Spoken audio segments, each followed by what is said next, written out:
Chapter 81. You are listening at novelfull.audio. I'm back. Hod waved away the mist clinging to his face. He hadn't announced himself because he wasn't sure where Wanda stood.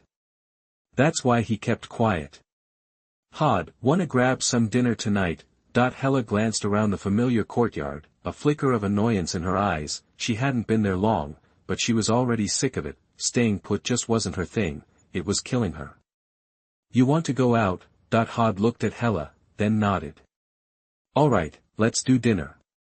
Hela had actually behaved pretty well today, even though everyone but her got a lecture. It was a lesson they needed. He just hoped the Avengers could protect the world so he wouldn't have to sweat the small stuff. Awesome. Hela practically jumped at the chance. Going out was way better than being stuck in that dump, even better than beating up Thor. Lorna. Hod walked inside and called out. Hearing him, Lorna practically flew out of the living room. She was clearly excited, but she stopped when she saw Hod, lowered her head, and mumbled, Mr. Hod, you're back. Yep, bored out of your mind. Let's go out for dinner. Seeing Lorna's shyness, Hod couldn't resist pinching her cheek. Gwen was cute and energetic, but Lorna was much more reserved and timid. Really? Lorna's eyes widened, blinking. When he confirmed it, she darted back to her room to change. Hod drove the bumblebee straight to a Chinese place on Central Avenue. He ordered a few familiar dishes, ready to dig in. Then the system's voice popped into his head. Ding. Your decision successfully prevented the outbreak of the Avengers Civil War. Get reward, Phoenix Force fragment, no will. Not too far off from what I figured. Hod had been wondering how to get more Phoenix Force fragments. He realized that jumping into big events practically guaranteed a reward, and shaking up the original plot meant an even better prize. Like, if the Avengers Civil War had played out like it did in the comic, Tony would have found out Bucky killed his parents. Changing that had a huge ripple effect. Phoenix Force fragment, April 12th.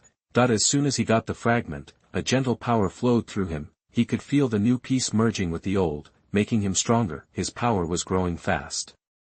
He could practically feel the whole planet. The little Phoenix Force leaked out, but nothing crazy happened. But Hela, sitting across from him, mid-bite, froze. Her fork clattered onto her plate. She looked up at Hod, eyes wide. Disbelief flooded her face. Her heart even skipped a beat. She could feel Hod's power spiking again. And this time, it was a big jump. She figured it had to be a sudden burst of power because Hod's control was usually perfect. The only way a little aura would leak out was if he got a huge power boost he couldn't immediately control. She could tell from the brief aura that Hod had gotten stronger. What the heck is with this guy?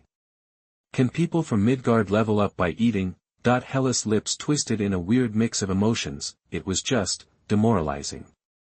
He was way stronger, and he didn't even seem to work at it. He just chilled all day. How could he be so strong? Hod noticed Hela's weird look, but he didn't ask. Instead, he looked at Lorna. Good. Lorna was like a little bunny when she ate, all dainty. Way better than I thought. Lorna had wrinkled her nose at some of the less conventional dishes, but then she tried them and realized they were amazing. Good, eat up. We can order more if you're still hungry. Hod treated Lorna like a little sister. She'd put on a little weight since she'd been staying with him, but she was still too skinny. No wonder Wanda thought she was underage when they first met. Shy eyes, malnourished. She definitely looked younger. Okay. Lorna nodded, excited, and kept eating. Hod, you mysterious guy, can you tell me if that woman over there is your girlfriend? Hela ate some salad, playing with her fork, sounding annoyed. Why? Hod sighed, looked up, and said, Yelena, do you have to follow people around so much? He'd noticed Yelena as soon as she walked in. She'd changed her hair and makeup, but her aura was unmistakable, and she'd been trying to look casual while recording him on her phone. He just didn't want to make a big deal out of it while he was having dinner with Lorna and Hela. Haha. Guess you caught me.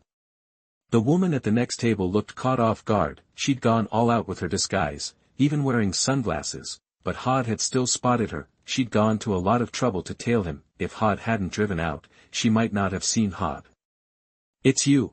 Lorna looked up, recognized Yelena, and stammered in surprise. Looks could change, but personality and temperament were harder to hide. Even you knew? Yelena saw Lorna's reaction and grimaced. She was starting to think her disguise skills were getting rusty. Come sit over here, Hod gestured. Humph, I just happened to be here and wanted to see what you were up to, Yelena huffed, grabbed her bag, and plopped down next to Hod. Even though she'd been found out, she'd never admit she was following him. So, this is about Natasha, Hod tapped the table with his finger, giving Yelena a small smile. He looked calm, but Yelena was on edge. The guy beside her had power beyond imagination. Yeah. Yelena nodded, trying to sound casual. All right. A flicker of darkness crossed Hod's face, and he changed the subject. Don't pretend. Next time you follow me, I might just make the Red Room disappear from the face of the earth. The moment those cold words left his mouth, Yelena felt like she was being hunted. Goosebumps raced down her spine, and her pupils dilated. She had no idea how Hod knew what she was after. She'd taken extra precautions to avoid being tracked, only setting up surveillance on Hod's car. She didn't even go herself, she sent someone else to do it, and yet, Hod had still seen through her. Sorry. Yelena looked terrified, her voice trembling as she immediately bowed her head and apologized. She knew Hod wasn't kidding, she still remembered what happened to the Hydra lab. Don't let it happen again. Hod said casually, grabbing some sweet and sour pork and stuffing it in his mouth. Eat up, this place is great. He'd known Yelena was in New York for 2 days. Aside from his own senses, Red Queen had given him the heads up as soon as she arrived, so he didn't need to guess what she wanted. He knew it was him. Understood, Mr. Hod. Yelena quickly grabbed some food and ate quietly, not daring to say another word. That's the kind of fear strength inspired. At the intersection, not far away, a black SUV waited for the light. When the driver glanced at the restaurant, she locked eyes with Hod. Wait, isn't that Yelena? Agent Maria Hill took one look and knew it was Yelena. She couldn't not recognize her after all the time they'd spent together. Isn't she supposed to be in Poland? Hill couldn't figure out why she was in New York.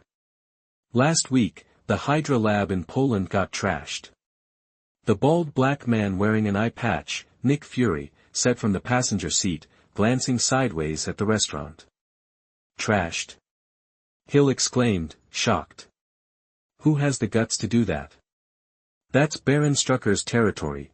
Shield had considered taking out Strucker before. They knew where he was, but there were too many problems, international relations, and all the other stuff. Plus, the guy had power, but they hadn't done anything yet, and now he was gone. Not sure, I'm not on the Hydra case anymore. Nick Fury shook his head, paused, then said, have Coulson keep an eye on Yelena. Yes, sir. Hill gave the restaurant one last look, then drove away. After they left, Hod slowly turned and glanced at the taillights in the distance. That guy's actually in New York. Hod couldn't help but wonder. He hadn't expected to see Nick Fury. That was a surprise. If he was here, why didn't he step in during the Avengers Civil War? Why just sit back and watch? After thinking about it, Hod figured it out. The guy faked his death and stopped caring about the small stuff. He was focusing on threats from beyond Earth. But then again, there was always the chance that that wasn't the real Nick Fury, but a Skrull imposter. Mr. Hod, is everything okay? Lorna saw Hod spacing out and asked, confused. Nothing, just saw someone I know. Hod shook his head, looked back at the food, and frowned. Looks like I'm seeing a lot of people I know today. Buzz. The restaurant entrance flared with golden light, and a figure in a red cloak stumbled inside. Steven looked like he'd been through hell. He was standing straight, but his face was scratched up, and there was blood at the corner of his mouth. His clothes were covered in dirt, like he'd been rolling around. Well, if it isn't Doctor Strange. Shouldn't you be saving the world instead of rolling around in the dirt? Hood could feel Steven's energy was fine, then looked at Steven with a mocking look. Stephen Strange ignored Hod's teasing. Hood, the world's in danger. And you're sure this isn't a test? Hod picked up his soup and stirred it. The oily surface swirled, sending up a faint aroma. You know everything? Steven was surprised Hod had figured out the final test. Please. Your magical acting skills are only slightly better than a street magician. Hod put down his spoon and looked at Steven. Tell me, what's going on? Caecilius, a follower of Dormammu, is trying to help Dormammu invade our reality. Stephen's voice was serious, and he definitely wasn't lying. Besides, a guy as proud as Strange wouldn't embarrass himself if he could help it. But when Stephen launched into his superhero speech, everyone in the restaurant stared. Stephen blushed and continued. Are you free? I'd like you to come to the temple with me. Mr. Hod, I'm full. I'll be going now. Yelena didn't know what was going on, but it sounded like mage stuff. She didn't want to hang around Hod any longer than she had to, so she made her escape. Hella, take Lorna home after you're done eating. Hod agreed absently and followed Stephen into the dimensional portal. As soon as he stepped through, Hod saw the temple was a mess. The walls were covered in damage. Someone had definitely been fighting here. He'd been expecting something like this to happen with Dormammu. Stephen, is this the master you mentioned? A black man in a green robe walked over. Looking annoyed, Stephen went to find a master and came back with some kid. Mordo, this is Mr. Hod. Please show some respect. Wong hurried down the steps, putting the dusty book on the table.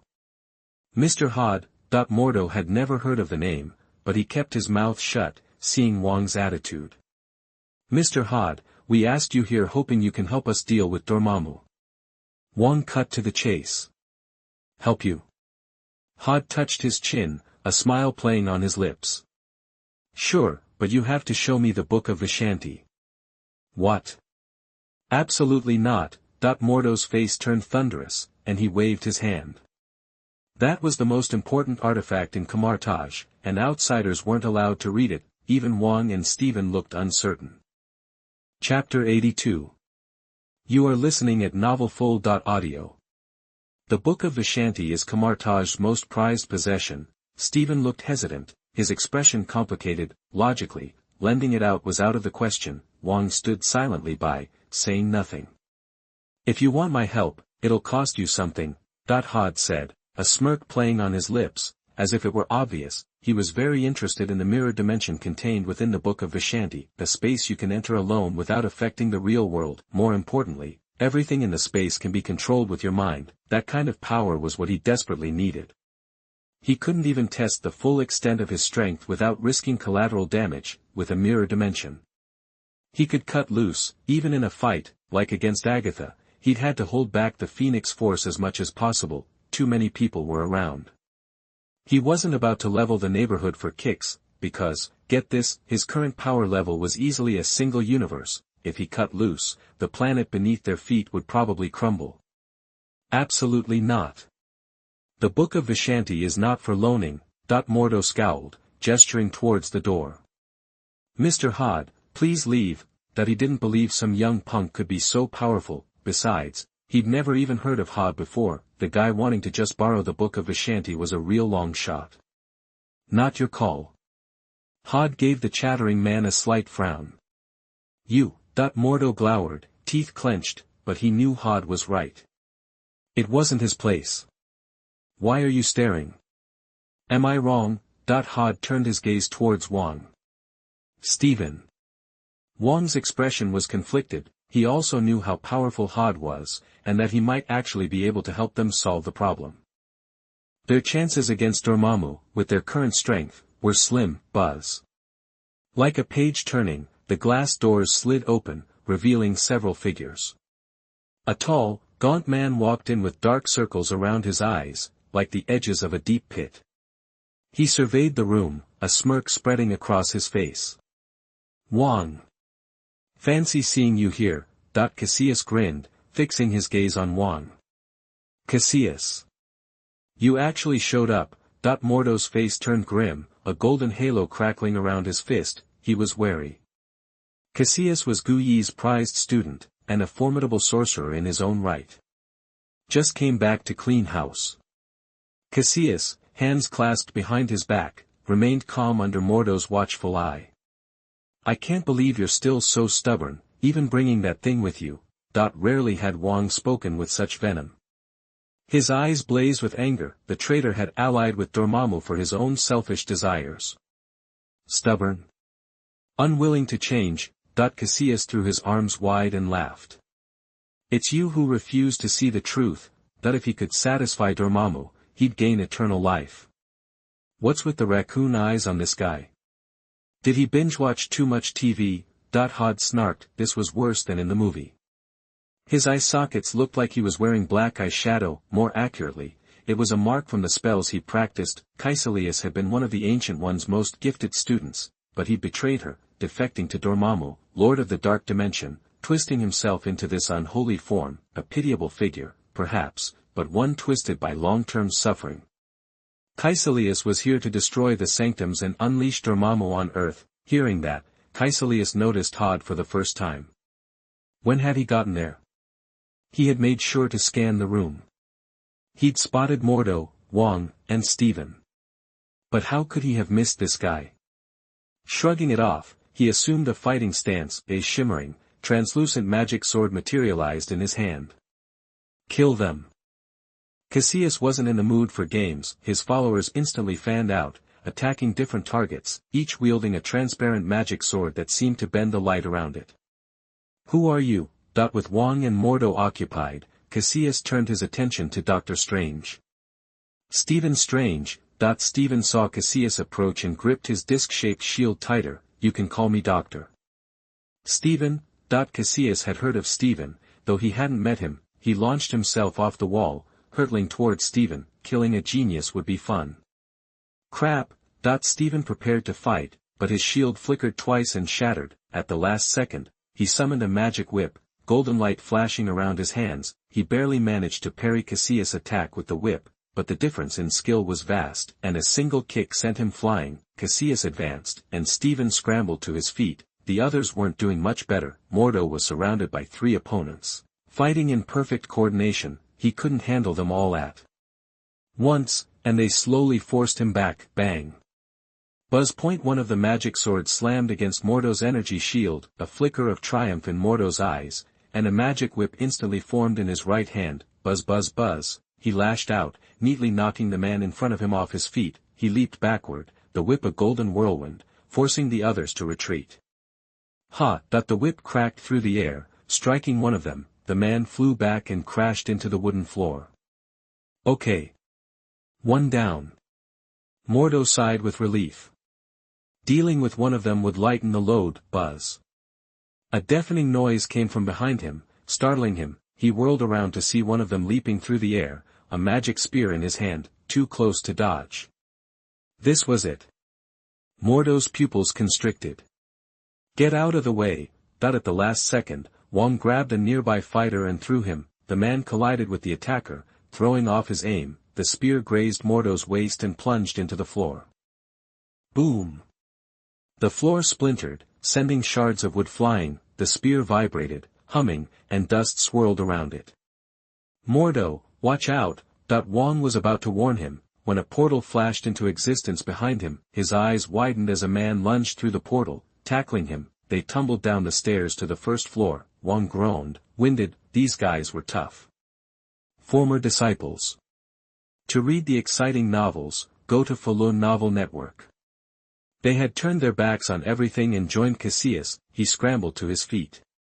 Despite his bulk, he moved quickly and agilely. The energy shield in his hand slammed 2 attackers away. Even so, the one of the disciples pinned him down. Meanwhile, Stephen was having an even worse time. He raced down the temple corridor, creating some distance between himself and Caecilius.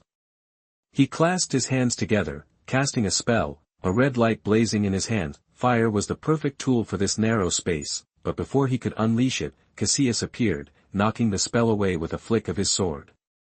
Damn it! What's this guy's deal? Stephen muttered. Caecilius was a powerhouse. He didn't even need magic. The sword alone was enough to keep Stephen on the back foot. He barely dodged, his magic whip snaking around the sword, trying to wrench it from Caecilius' grasp. Before he could react, a kick sent him sprawling again. No, I can't beat this guy. Stephen gritted his teeth, running deeper into the temple. He needed to hold Caecilius off. As long as Wong took care of the others, he'd be able to back him up. Caecilius smiled, watching Stephen flee. He extended his right hand, pulling it back, and rotating his palm clockwise. The corridor warped, walls shifted and cracked. The floor beneath Stephen's feet turned into a treadmill, pulling him toward Caecilius. Crap! Crap! Crap, Steven's heart pounded. He ran as fast as he could, but he was still being dragged towards Cassius. So this is the mirror dimension, Hod, who had been floating behind Cassius the entire time, nodded. That's a pretty handy piece of magic. While plenty of dark magic could warp reality, it's still different from the mirror space. Hod. Help me out. Steven glanced back and saw Hod floating behind Cassius. Even more strangely, Cassius didn't seem to notice him. Nor did anyone else seem to even acknowledge Hod. It was like he was invisible. This was getting weird. Hold on. Hod drifted, still looking closely at the space. He was clearly standing in front of Cassius, but Cassius acted like he wasn't there. Hod had activated his psychic abilities the moment Cassius had appeared. Make them ignore him, make them unaware. Help me, Steven yelled, abandoning all pretense of dignity. This guy was just watching. Watch your back. Hod waved distractedly, scanning the space, and casually issued a warning. Buzz. Steven's hair stood on end, and he twisted to the side. The magic sword flashed past, narrowly missing him. If Hod hadn't warned him, he might have lost a kidney. Damn it, Steven snarled, summoning space magic of his own. The room warped like a donut, pivoting him to the ceiling. Because the floor was constantly retreating, he and Cassius narrowly missed each other. Before Steven could sigh in relief, Cassius spread his hands, a wave of air. Steven's eyes widened. He was about to fold the space. He whipped around, and seeing his fears confirmed, slammed into the fold. He hit the ground hard. He felt like he was dying. He almost blacked out. Buzz. Another ear-splitting crash made his blood run cold. He rolled away from another sword strike. As he scrambled to his feet, Cassius was already on top of him. Cassius thrust his blurred magic sword at Steven. Steven clenched his teeth. His energy shield wasn't ready yet. His eyes narrowed. Steven, Wong yelled, desperate. He was too far away to help. Mordo could only watch. Ha! At the last instant, the entire space twisted and folded. The surrounding objects formed a transparent plane between them. They were separated. Not only that, but the corridor also shifted. Space magic. Steven stared at Cassius, above him, and exclaimed in disbelief. They were separated by a plane. This was a mirror dimension. He was stunned. He had no idea what was happening. He glanced around. Maybe Gui had arrived. But his face fell. He saw someone floating in the air, hands glowing with golden light, manipulating everything around them. Like turning the pages of a book, it made a rustling sound. Walls and windows shifted, twisted, and spun. Everyone stared, speechless. That was Hod. Steven's jaw dropped. How did he learn that? Unless, he remembered Hod hadn't fought at all. He'd been watching the mirror dimension. And he'd learned the magic just by watching. Chapter 83. You are listening at novelfull.audio. What the heck is going on? Moda's eyes bugged out. He couldn't believe this person could use the mirror dimension. If he'd really just picked it up, he was a magical prodigy, one in a century. He'd written Hod off as useless. Guess he spoke too soon. Get away from me, Wong roared, throwing everything he had into a punch with his light shield, knocking away the last enemy in his path. He turned, ready to check on Steven, and then he saw it. This guy's talent is insane. He knew Hood was talented, but he figured it'd at least take some study, books, something. But judging by what he just saw, Hood figured out how to use the mirror dimension just by watching someone else do it once. That kind of talent was unheard of. It's damn near impossible to learn magic just by seeing someone else cast a spell, even simple stuff, but Hood did it, nailed it on the first try. Is this guy, a student of the Ancient One? Cassius, watching from above, frowned at Hood, confused. He didn't recognize him, hadn't even heard of him, but this guy was using the mirror dimension. Something was off. He realized he'd been ignoring Hood all along. If Hood hadn't busted out the mirror dimension, he might not have noticed him at all. Mirror dimension, that's it. Not that strong. Hood looked at his hands, muttering to himself, watching the mirror dimension. Something just clicked. He had a flash of insight, understood how to cast the spell. It was just weaker than he'd expected, but he wasn't too bummed. The Book of Vishanti was mostly white magic, defensive stuff. The spells it had were basically for defense, hard to use offensively, so the mirror dimension was mostly about protecting yourself and what's around you. This guy. Wong and the others were stunned by his mumbling. They'd busted their butts trying to learn the mirror dimension, and barely scratched the surface. But Hood understood it after one look. And judging by his movements, he already controlled it like a pro.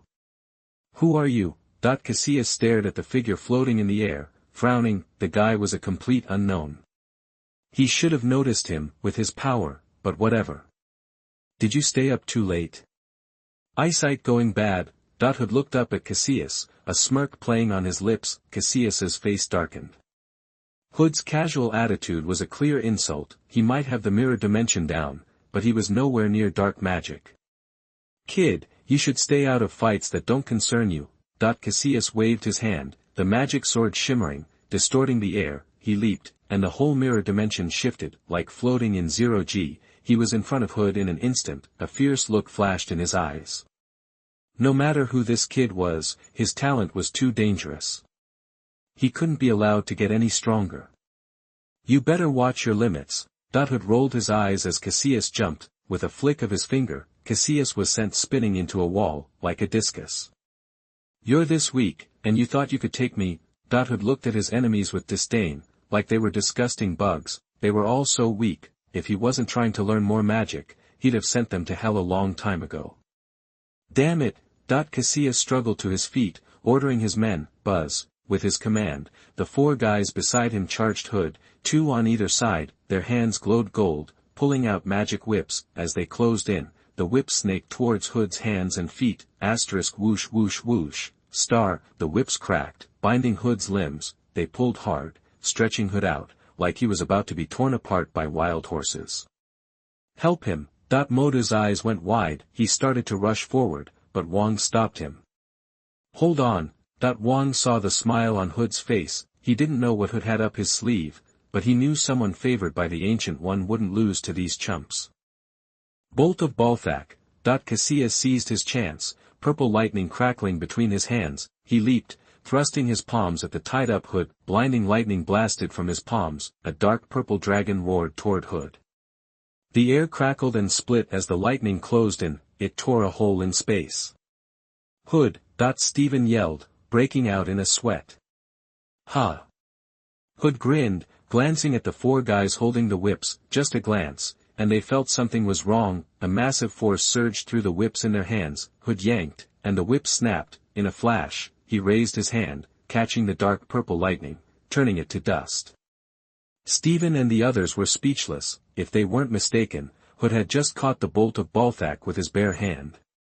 "This is insane. What kind of freak is this kid?" Wong's voice trembled. He could probably take the bolt of Balthak, but it wouldn't be pretty, and Hood just casually disintegrated it and broke the magic whips. His whole world was shaking. Mordo, standing nearby, was bug-eyed. He knew how powerful Cassius was, and Hood just shut down his all-out attack. He finally understood why Stephen and Wong said this guy was off the charts. "Not bad." Hood smirked, mimicking Cassius's earlier movements. Cassius's face fell as he saw Hood copy him. He started to suspect what Hood was planning. "Impossible." "No way," he tried to reassure himself. "You couldn't just learn the bolt of Balthak without studying." But then, lightning crackled in Hood's hand. Cassius's eyes widened, and fear flooded his mind. He couldn't figure it out. It was insane. Just one look. He spent over 6 months learning the bolt of Balthak, and what scared him even more was that Hood's version was stronger than his. Before Cassius could react, he was blasted away by the lightning. He actually learned it. Stephen looked at Hood, his emotions in turmoil. He had no idea how Hood did it. One look. He learned it in one look. Wong knew Hood would fight back, but he never thought he'd use Cassius's own trick, and Hood's bolt of Balthak was way more powerful. "This can't be happening, impossible." Mordo was shocked and humiliated, unprecedented. He'd seen plenty of talented people, but never anyone like Hood. Just one look. He'd stolen his move. Cough, cough, cough. Cassius weakly pushed himself up, his body was scorched, he stared at Hood, his eyes burning with rage, he just couldn't understand how it was possible. Got any other cool tricks? Show me. Hood narrowed his eyes, a hint of amusement in his voice. He wasn't in a rush to finish Cassius, he might learn a few more cool moves, it'd be faster than reading books. Damn you! Cassius scrambled to his feet, like a man possessed, the dark circles under his eyes deepened, he swiped his hands, tearing open the temple. Everything around them twisted, and they were standing on a bustling city street. Even more shocking, a mirror city hung overhead. The mirror dimension. Steven's face grew serious. He knew how to use the mirror dimension, but not as smoothly as Cassius. Hood might have learned it, but he doubted he could match Cassius's control. Cassius had home field advantage here. Kill them! Cassius roared, waving his hand. His men charged, summoning weapons and rushing at Hood. Same old, same old. How boring. Hood shook his head.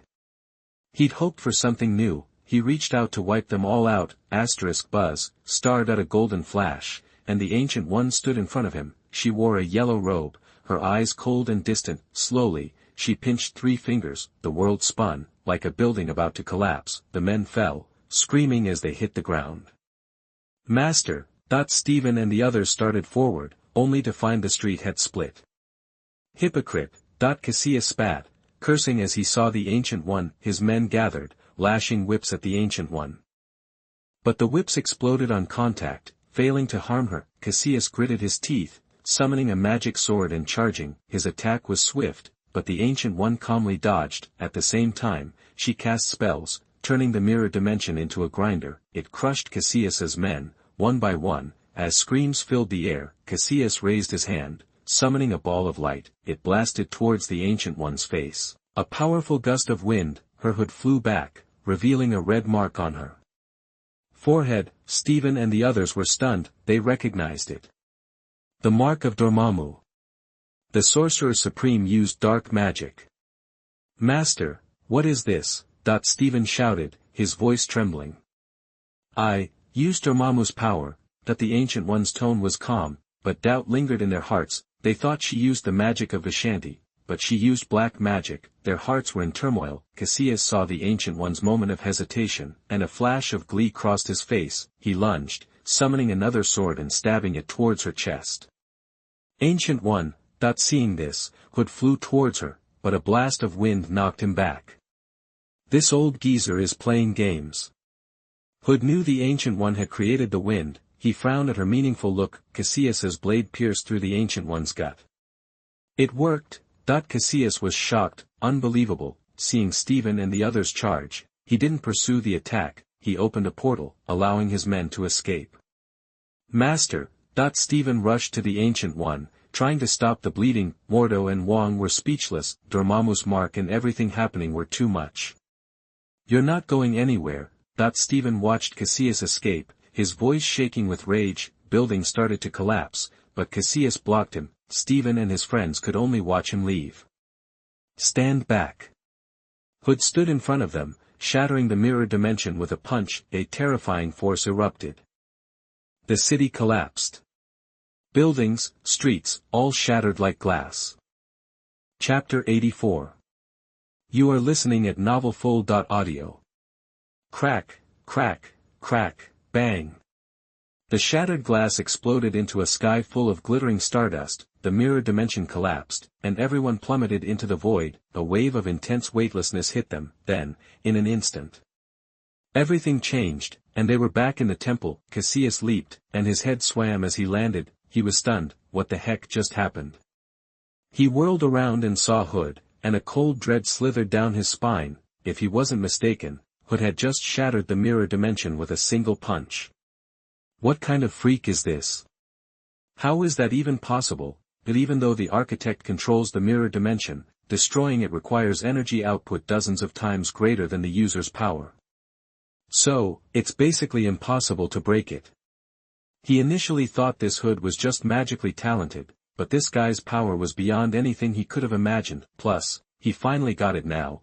The other guy had been toying with him the whole time. He hadn't killed him because he saw him as nothing more than an ant. because no matter how hard he struggled, there was no way he could even scratch him. He hung his head, defeated, his pupils were dull, lifeless, Wang's eyes twitched uncontrollably. It wasn't shock anymore, but pure terror. He was standing right next to him, he could practically feel the force of that punch. It felt like that single punch could destroy the entire world, and that was just raw physical strength, without any magical energy. Baron Mordo was pale and tight-lipped. He understood he'd been a joke from the start. Whether the other guy had the Book of Vishanti or not was irrelevant. Besides, the Book of Vishanti focused on defense and white magic, and this guy clearly didn't need that kind of power. He probably just wanted to learn out of curiosity. Besides, his talent meant he could learn anything with a single glance. Unless all mages swore off magic forever, it was only a matter of time before Hood learned everything anyway. Cough, cough, cough. Cassius turned to Hood, looking awkward, his mouth opening and closing before he finally stammered, "Who are you?" That he always knew he was no match for the Ancient One, but in his eyes, the Ancient One was the most powerful being on Earth. Hood's appearance shattered that illusion. He couldn't comprehend how someone like this could exist, and he'd never even heard of him. "Curious, are you?" Hood was gentle, his tone light as he replied, "Just someone you could never hope to be." "I see. Guess I can't blame myself for losing then." Cassius knew he couldn't escape. He simply lifted his head, staring directly at Hood, as if to imprint Hood's face on his mind forever. Even in his next life, he didn't want to cross such a powerful being again. "Think so?" Hood clasped his hands together and pulled, conjuring a shimmering magic sword. Unlike other magic swords, his was almost completely transparent. If you didn't look closely, you wouldn't even see that he was holding a 5-foot blade. He strolled toward Cassius, walking like he was in his backyard, but the closer he got, the more Cassius felt a terrible pressure. It made him tremble. But he didn't back down or run, because he knew there was nowhere he could run to. "Anything you want to say?" Hood lightly touched the magic sword to his neck, like he was offering a snack. Cassius paused, then finally whispered, "I hope there really is an afterlife." He looked up at the ceiling, as if he could see the sky. He didn't seek power for immortality. Dormammu had promised that if he helped him return, that he could have his wife and daughter back, but it looks like he'll just have to go meet them himself. Sizzle, the blade cut through his neck and blood gushed out like a fountain. The walls and floor were instantly soaked crimson. Cassius slumped to the ground, but there was no fear on his face, just a smile, like he'd already found his loved ones in the next world. "Be a good person next time around." Hood shook his head, and the magic sword vanished. He turned back with a smile. "Sorry, you might have to clean up this mess." "It's cool, thanks, man." Steven didn't hesitate. He drew a circle with his right hand, opening a golden portal. On the other side was clearly the hospital. Steven burst through the doorway with the Ancient One in his arms. "Master! Hang in there." When he got to the hospital, he grabbed a doctor. "Where's the ER?" The doctor was stunned to see them emerge from wherever. But he reacted, leading Steven to the emergency room. They stood outside while doctors worked, but in less than 10 minutes, the lights went out. A doctor in a white coat walked out, looking grim. "The patient lost too much blood and didn't make it." Steven couldn't accept the news. His eyes flooded, tears streamed down his face, and his legs shook. He stumbled back to a metal bench and collapsed. His slumped shoulders told everyone that he was broken. "Your teacher's over there." Hood walked over to Steven and sat down, gently patting his back. The next second, both of them left their bodies. Steven was confused, then seemed to realize something. He turned to see the Ancient One in her yellow robe standing at the hospital window, hands clasped behind her back, looking out at the city. "You still haven't changed your mind," Hood sighed, shaking his head. He could have saved her, but he knew she didn't want him to. She'd even sent a gust of wind to block his path. She didn't want him to because of the Dormammu mark on his forehead. "Death isn't the end for me, but a kind of salvation." The Ancient One turned, looking at them with a smile, the first real smile anyone had seen from her in ages. She'd given her final answer. She knew it was a heavy blow for Steven, but she couldn't go on like this. "But you."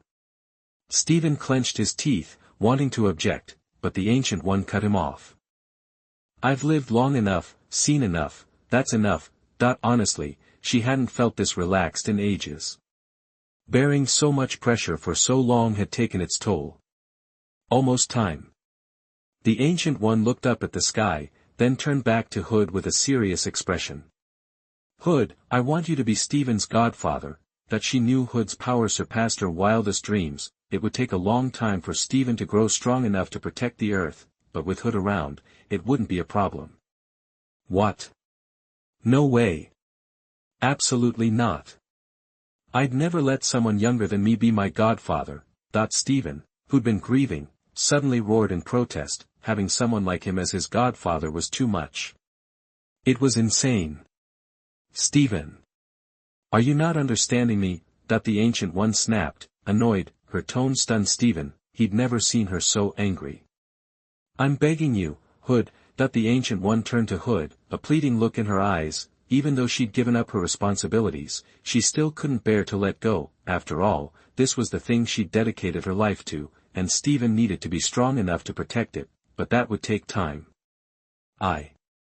Stephen wanted to argue, but he saw the Ancient One's face and shut his mouth. Okay, whatever. Sounds kinda fun. I'm in.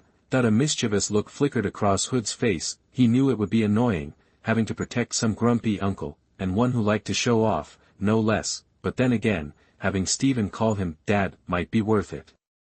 Seeing the playful look on Hood's face, Stephen knew exactly what he was thinking. He wanted him to call him Dad. He was already inferior to Hood in every way, and now he was going to be his dad. Who could accept that? But he looked at the Ancient One's face, remembered it was her wish, and nodded reluctantly. The Ancient One smiled. She slowly turned into golden light and flew straight into the sky. Stephen watched the golden light vanish and sighed. Hood led Stephen back to their bodies and said, Time to go. Where to? Stephen asked. His sadness lessened. He could see this was what the Ancient One wanted, and if that was the case, he wasn't going to stop it.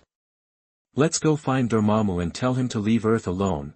Hood shrugged and spoke like it was the most obvious thing in the world. Dormammu was still going to try to mess with Earth, and he didn't want to have to rush to Stephen's rescue every other day. It was exhausting just thinking about it. Better to deal with it directly, so the trivial invasions of dimensional demons wouldn't keep happening. Stephen stared. He couldn't believe what he was hearing. He was a dimensional demon god.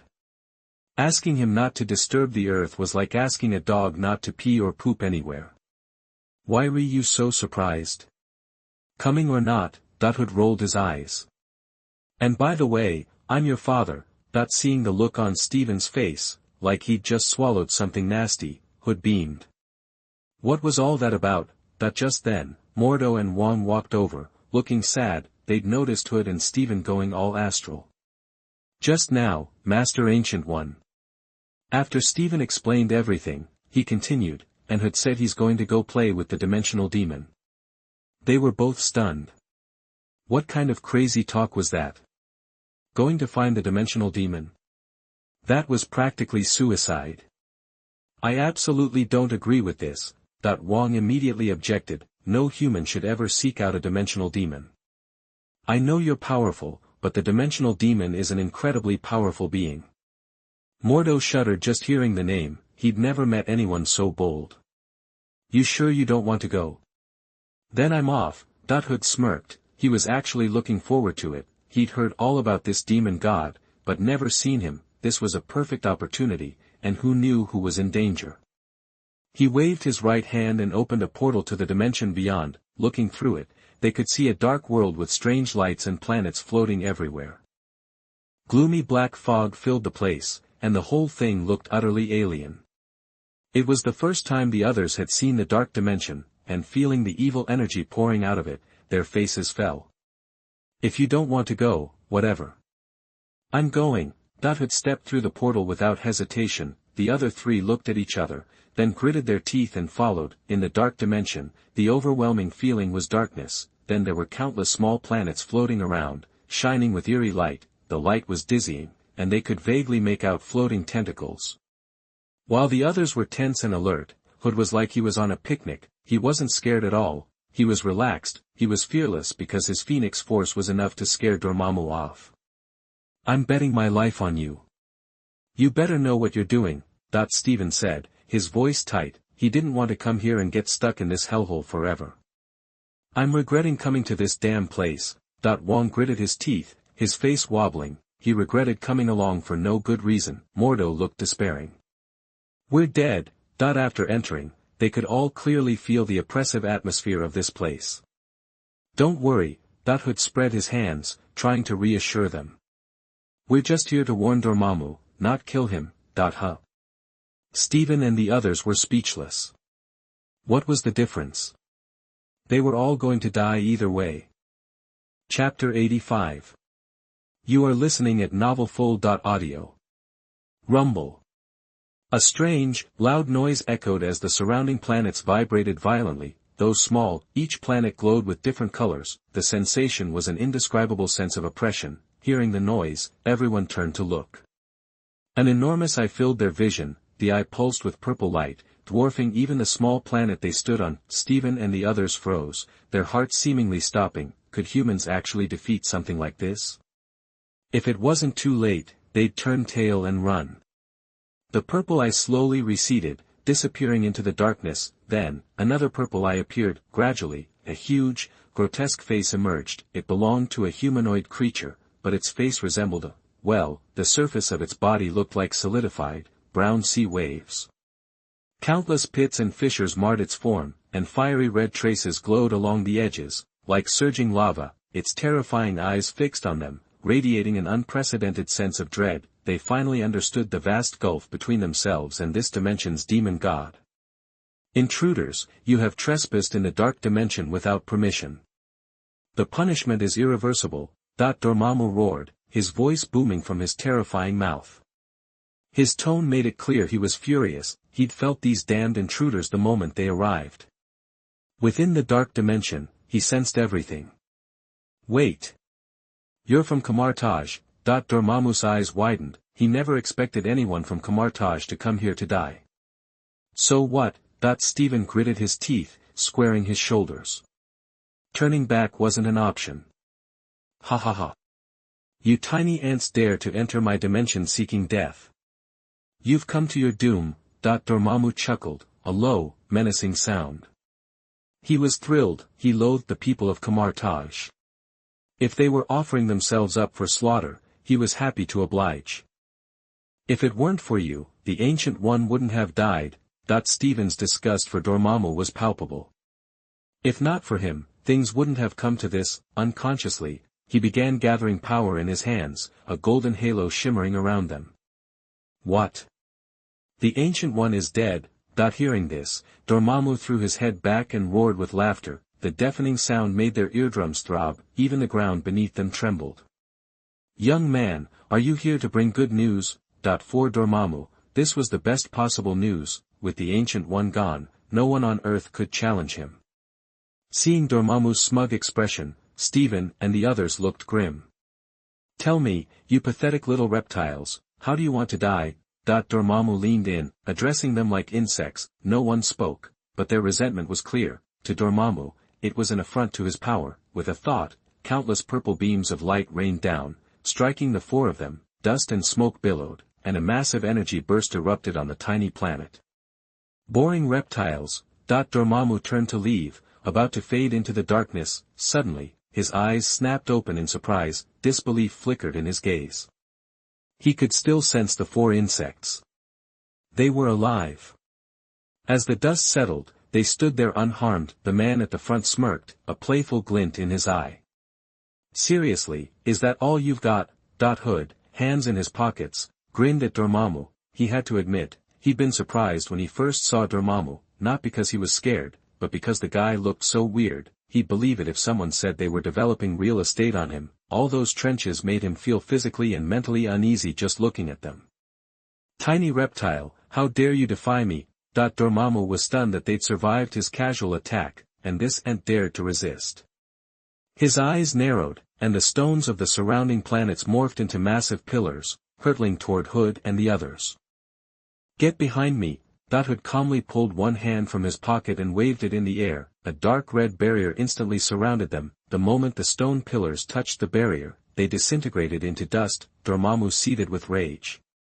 He'd never encountered an ant so resilient. And the look in this guy's eyes. Even though he was smiling, it was full of disdain and mockery. Roar. His mouth opened, and terrifying purple light began to gather within. Any planet getting too close to that energy would be instantly annihilated. Careful. Sweat beaded on Wang's forehead, though he wasn't fighting, the pressure was immense. He's going all out. Baron Mordo was also sweating. While Hood had blocked the attack, it clearly wasn't Dormammu's full power. Now that he was enraged, the next attack would be devastating. Is this guy gonna condense a purple ball of bad breath? Hood remained nonchalant, even yawning. Could you hurry it up? Does it need charging? His words dripped with sarcasm. Even his allies didn't expect him to provoke Dormammu further. Bang! A purple beam of light erupted from Dormammu's mouth, engulfing them in an instant. The planet cracked, and nearby asteroids were consumed by the beam. In the dark dimension, the light shone brilliantly, like a pillar of creation, blasting through planets without slowing down. As the light subsided, a smile crept across Dormammu's face. The annoying flies were finally gone, but his eyes widened in disbelief. Beneath that planet-destroying power, a small patch of land remained, and on it stood Hood and the others. How is this possible? Dormammu gritted his teeth, his voice filled with disbelief. He couldn't believe they had survived such an onslaught. It was far too powerful. As the dust cleared, Hood, surrounded by a red barrier, frowned. Tickling me for that long? Forget it, just watch from the sidelines. With a flick of his wrist, the broken planet shot toward another one. A red barrier surrounded them, signaling his intention to face Dormammu alone. I gotta say, Aunt, you're stronger than I thought. Though annoyed, Dormammu admitted, you're more powerful than I imagined. Yeah, you're not bad either, just a little gross. Hood grinned, eyeing the colossal figure. This is Hood's power.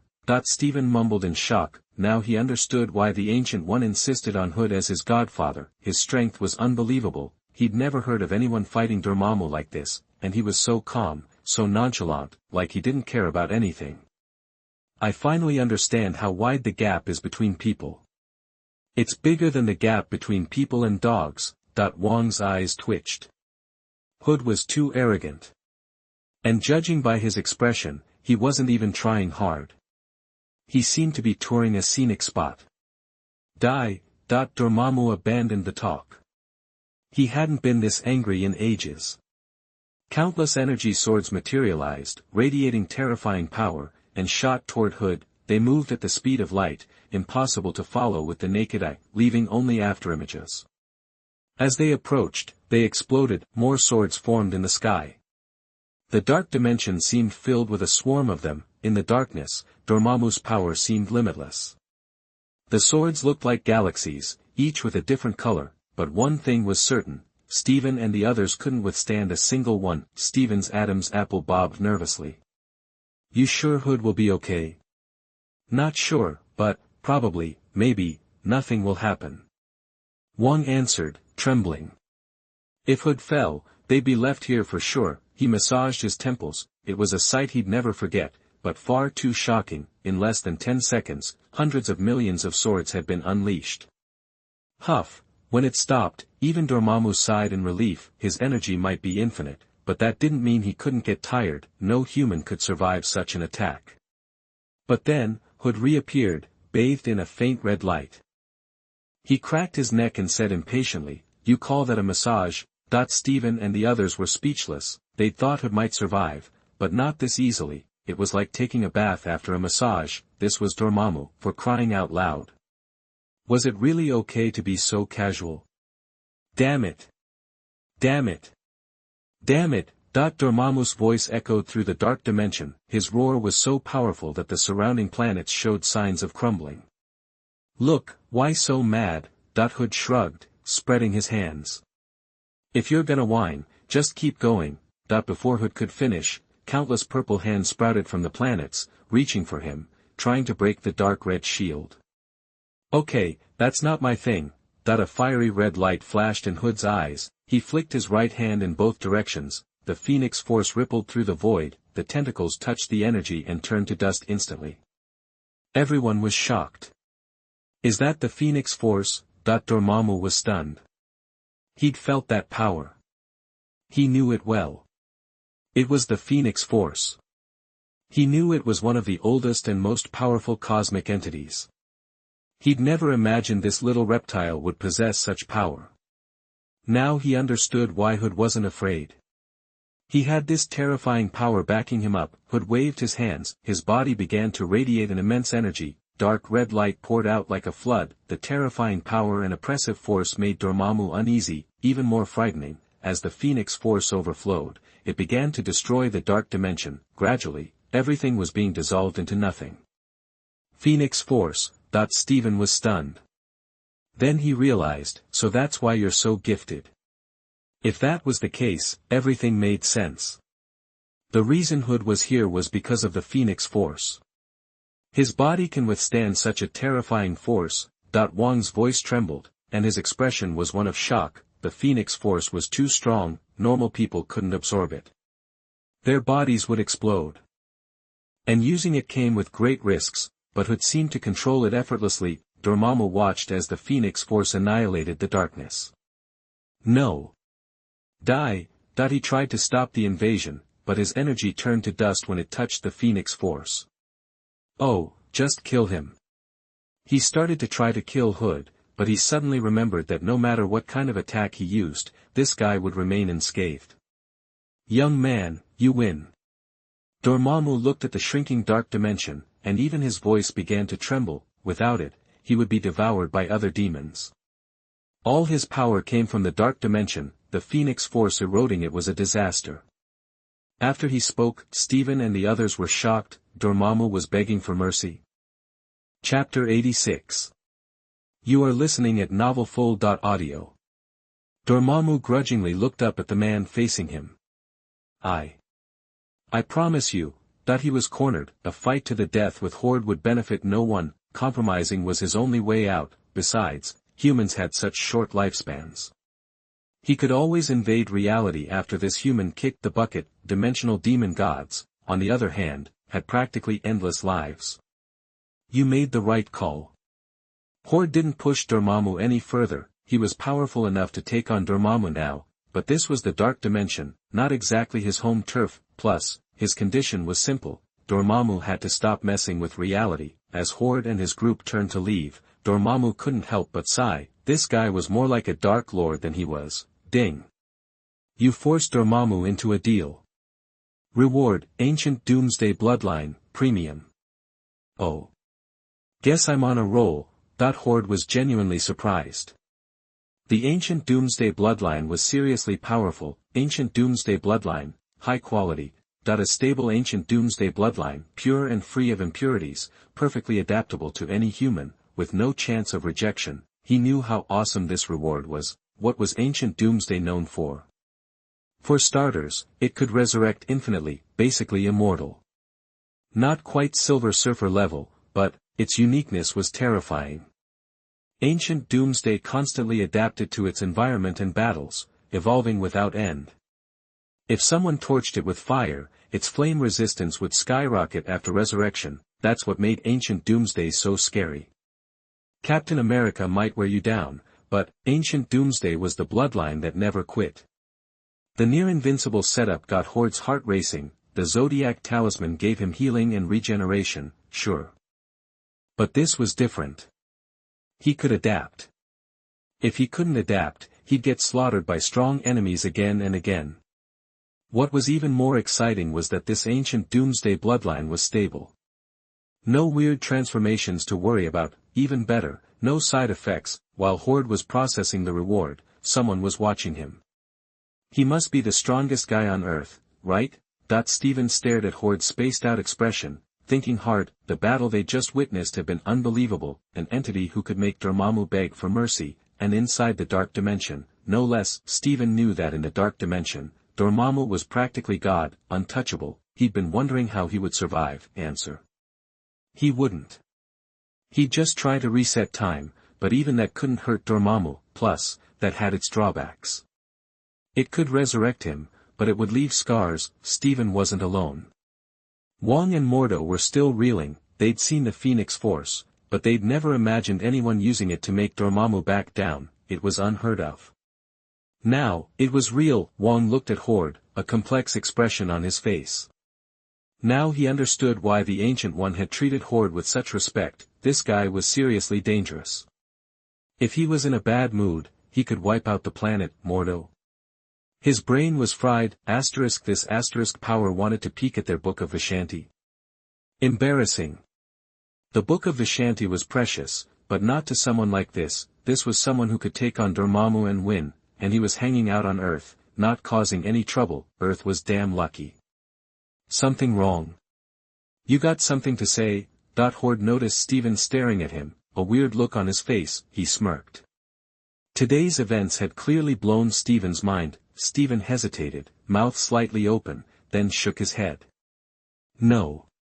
He had tons of questions, but no idea where to start. His mind was a mess. It was like a toddler challenging Tyson and winning. Hey, you don't even want to call me Godfather. Horde threw his hands up in mock disappointment. Guess I'll head back. Godfather. Steven's face flushed as he choked out the word. Screw it. This guy was powerful. Having an awesome godfather was a win. He couldn't help thinking that Horde was probably some ancient monster who'd lived for centuries. Horde had definitely helped him out this time. At least they didn't have to worry about Dormammu invading. Hey, that's my boy. Horde grinned as Doctor Strange called him Godfather. It felt good. He was already powerful, but having his idol call him Godfather was next level. Hard to explain. Steven looked at Horde's playful expression, unable to meet his gaze. He was old. Calling this young guy Godfather, his teeth were practically grinding. Well, if the Master asked Mr. Horde to be your godfather, there must be a reason, Wong said, grinning as he clapped Steven on the shoulder. He turned to Horde. Mr. Horde, care for some tea? He didn't know why Horde hid his power, but his actions proved he was helping protect Earth, and he trusted the Master's judgment. Sounds good. Horde stretched. The dark dimension was interesting, but, after a while, it was just another dark space. He'd go nuts stuck there. Power wasn't everything.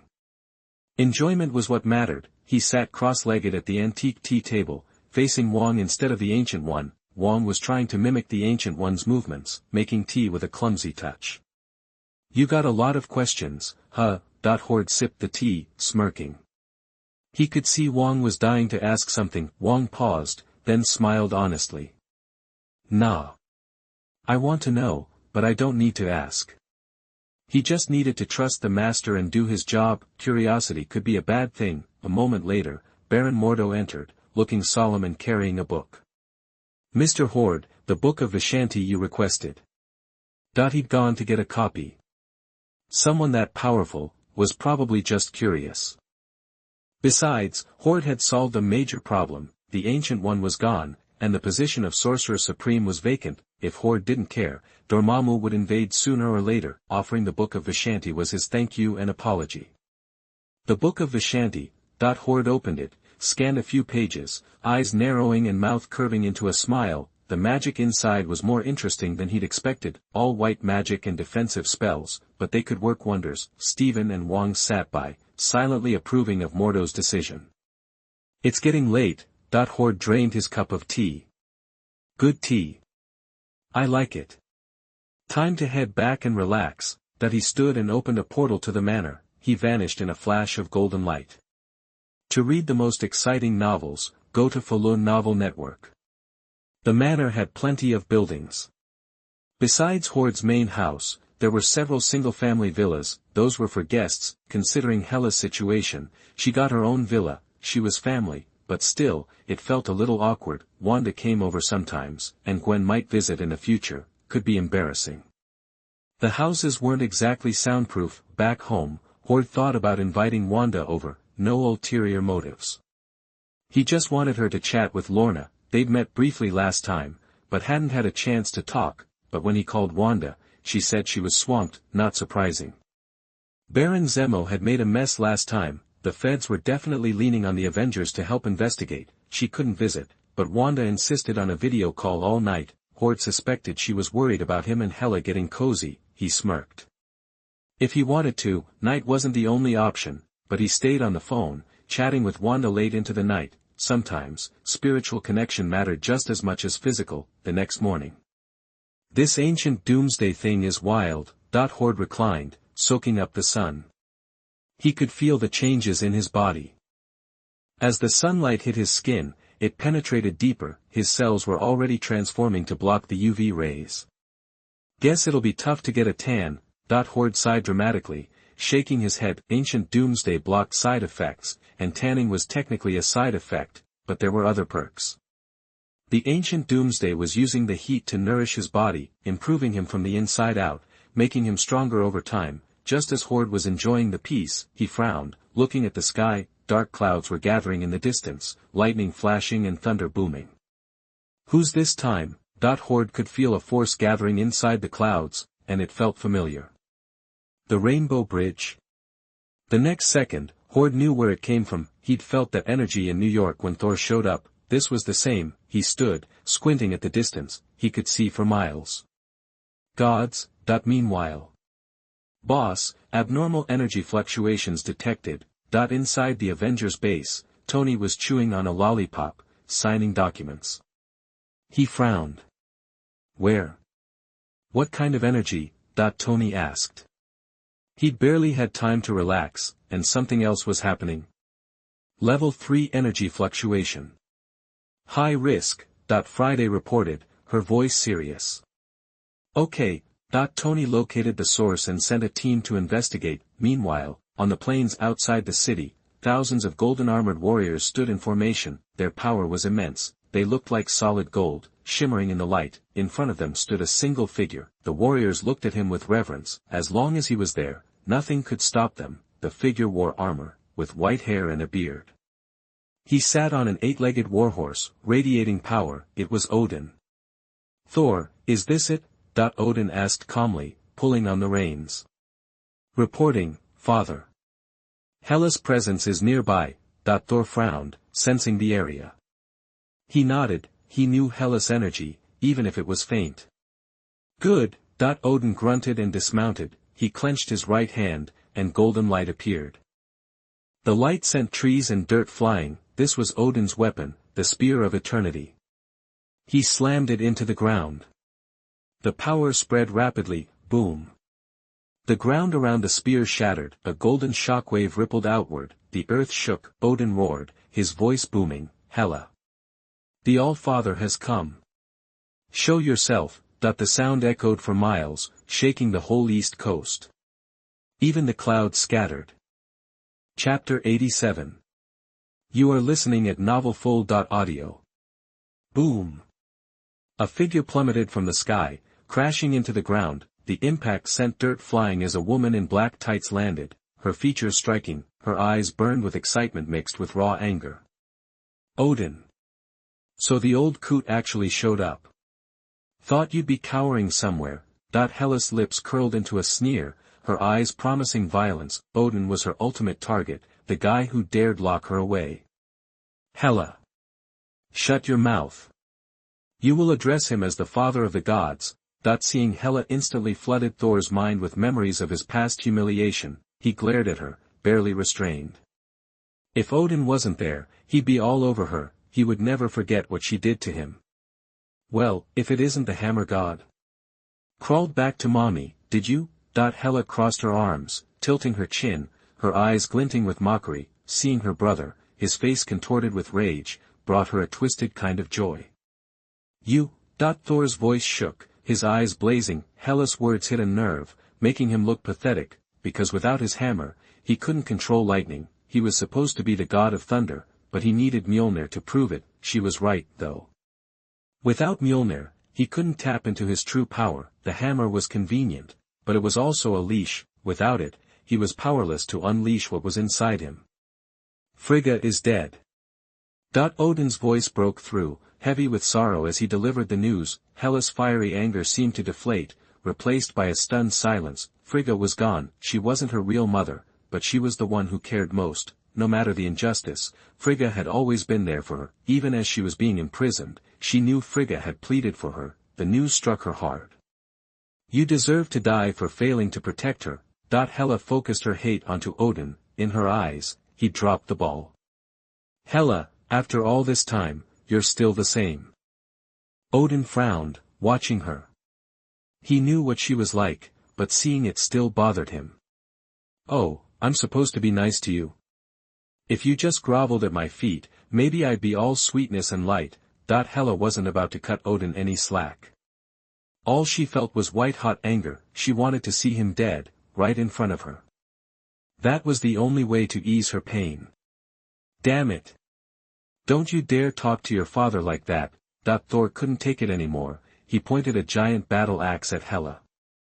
"Shut up, you pathetic waste." Hela threw her hands wide, and as she did, her hair began to shift. It morphed into a helmet with sharp, horn-like spikes, and twin blades of night appeared in her hands. The long, black swords looked poisoned, a sickly green glow pulsing on their edges. Boom! Without a word, she attacked. The twin blades sliced through the air, aimed for Odin's chest. As they flew, they whipped the air around them into a frenzy. The hurricane of wind even tore up the grass, creating the effect of enormous, earthen spears. The soil shot forward around the swords like lances, capable of piercing anything. "I got this." Thor saw the vicious attack and leaped in front of Odin, determination blazing in his eyes. Lightning crackled around his hands, growing brighter and more intense. He became a human cannonball, hurtling toward the twin earth spikes. He swerved, grabbing the tail of the first night sky sword with his right hand. A surge of raw power exploded from him, and his left hand slammed into the other. Veins bulged in his arm. But the instant he touched the sword, a surge of sickly green energy erupted. The force sent Thor flying backward, dozens of feet. He tumbled across the ground, finally pushing himself up. He may have changed the trajectory, diverting the night sky swords from their target and causing them to explode in the distance, showering the ground with dirt. Even the trees were cracked from the blast. "Hammer God, you're too weak." Hela raised her right hand, and the night sky swords that had fallen in the distance shot into the air. Swirling with green energy, they spun in the sky before snapping back into Hela's grip. She looked at Thor, his face twisted with rage, and a shadow of sadness flickered in her eyes. "You should be grateful you weren't like me, forced to commit suicide as a child, living with death every day. Your comfortable life has bled you of your warrior spirit, made you soft and weak." As Hela spoke, her eyes clouded with memory, her voice laced with regret. She was constantly walking on the edge of death at the time, which was simply unacceptable to her. While she was growing more powerful, the experience had scarred her for life. Darkness, death, despair, pain, wailing. This was the fear that always lingered around her. "Father," Thor got to his feet, looking at Odin, confused. He could see that what his sister said was true. It seemed like his father was not the wise, kind king he had thought. Odin glanced at Thor, then gripped the eternal spear stuck in the ground. "Enough. Hela, if you're going to be stubborn, don't blame me." Odin slowly pulled the spear of eternity free. As he did, a wave of terrifying pressure rolled off him. The ground around him seemed to buckle under the weight. It was as if an invisible force was pressing down on everything. Bang, bang, bang. As the pressure mounted, the ground sank, leaving deep craters around him. Odin stalked toward Hela, radiating fury. He was the king of the gods and would not let anyone question his decisions. "It's time we settled this." Hela watched Odin approach, her eyes hardening. This was nothing like her dull-witted brother. This was Odin. He was terrifyingly powerful, and she needed to be on high alert. She tightened her grip on the swords of night, her stance shifting slightly. A sickly green glow enveloped her, granting her greater speed and strength. Boom! The next second, the spot where she had stood exploded. Soil and dead grass rained down. Her speed was blinding. A green blur was all that could be seen. Hela's right hand slashed down, and a massive green beam of energy shot down from the sky, aimed straight for Odin. She used the attack as a distraction to close the distance. The beam scorched the earth, leaving charred marks and deep trenches. Its power was terrifying. "Humph!" Odin raised the spear of eternity, swinging it skyward. A golden light slammed into the oncoming energy beam. A strange sound echoed, buzz buzz buzz. The beam was cleaved in two by the golden light. At the same time, the light began to spread, swallowing the beam whole. In the distance, a figure sat on a bronze throne, smoking. He crossed his legs, watching with a hint of amusement. He looked like an extremely majestic king. His red eyes seemed to see through everything. He watched the scene unfold with detached interest. Hod wanted to solve the issue directly, but he didn't expect Hela to ask for a fight on her own. She wanted to end it with her own strength. This revenge had been building for thousands of years. Knowing this, Hood held back, watching quietly. Bang. Back at the scene, Hela took the opportunity to strike at Odin. The spear of eternity clashed against the swords of night, releasing a burst of raw power. The weapons screeched and buzzed as they met. The noise was enough to make the gold-armored warriors cover their ears. They couldn't even get close to the fight. As the power erupted, the ground ripped apart. The two stood in the center, locked in each other's gaze, filled with rage. The eternal spear is far superior to Thor's hammer. Hodder crossed his legs and leaned back comfortably on his throne. He could feel the difference between the eternal spear and Thor's hammer. This was a weapon that had been tested against the Celestials. Back then, the Celestials had wanted to use the 9 realms as a proving ground but were stopped by Odin. Odin had worn the destroyer armor and wielded the eternal spear Gungnir to fight against the ancient Celestials. Odin had been badly wounded in the battle, but he had killed several Celestials. The battle had cemented Odin's reputation, echoing across the universe, and establishing him as the king of the gods. Hela was quickly losing ground. Odin had too much experience, and she hadn't fought in years. Using the recoil of the clash, Hela leaped back, landing dozens of feet away. Dark energy poured from her. The air shimmered, distorting the space around her. The stench of death filled the air. It was indescribable, accompanied by endless wailing and cries. As the sound spread, the ground cracked open, as if hell itself was rising to the surface. An army of the undead crawled forth. This was her kingdom of death. They moaned in pain as they struggled to emerge. Their voices echoed across the sky, amplifying Hela's anger. Odin's face grew grim. Facing Hela using the power of death, he couldn't hold back. He gritted his teeth, his eyes burning with golden light. Immense divine power gathered around the eternal spear in his hand. As the golden light increased, the eternal spear trembled, its energy making it seem alive. Odin took a breath and hurled the eternal spear at Hela and her undead army. The eternal spear, now a meteor of divine energy, hurtled toward Hela. Even the undead couldn't withstand its power. Even at dozens of feet away, they were torn to pieces by its aura. Hela's heart pounded, but she stood her ground, clutching the swords. She gritted her teeth and raised the night sky swords to intercept the flying spear. Boom! As the eternal spear struck, a wave of energy exploded. A ring of golden light spread. The light swallowed everything. It was like a barrier expanding, pushing the ground and the undead away. The undead screamed as they touched the light. Like a bulldozer, the wave consumed everything within a mile radius. As the light faded, the undead army had been annihilated. A massive crater scarred the plain. It looked as though it had been hit by a missile strike. The pit was over 100 feet deep. Hela lay injured at the bottom. Blood trickled from her pores and the corners of her mouth. The golden spear of eternity stood stuck in the ground next to her. If she hadn't dodged at the last second, she would have been impaled by the spear. Even now, she was in bad shape. She had been sealed for too long, and her divine power was weak. She was too weak to fight. Odin raised his hand, and the spear of eternity responded. It flew back to Odin, who marched toward Hela. Hela, in the name of the Father of the gods, in the name of the ancestors, in the name of the 9 realms, I denounce you. Odin entered the crater, looking down at Hela and began to pronounce his judgment. Whoosh! As he spoke, Odin sensed danger and his eyes widened. A figure appeared beside Hela. Thor was stunned. He didn't even see him arrive. Then a wave of indescribable fear washed over him. He was fast. So fast it was a blur. He knew it wasn't magic. It was power. Raw power. Hela works for me now. The figure put his hands in his pockets and, after confirming that Hela was unharmed, approached Odin. The man in black stood a few feet from Odin and stated, "Didn't anyone bother to ask my permission?" Odin frowned, his heart rate increasing. The young man exuded a terrifying aura. This was power like nothing he had ever felt. Chapter 88. You are listening at novelfull.audio. Hood.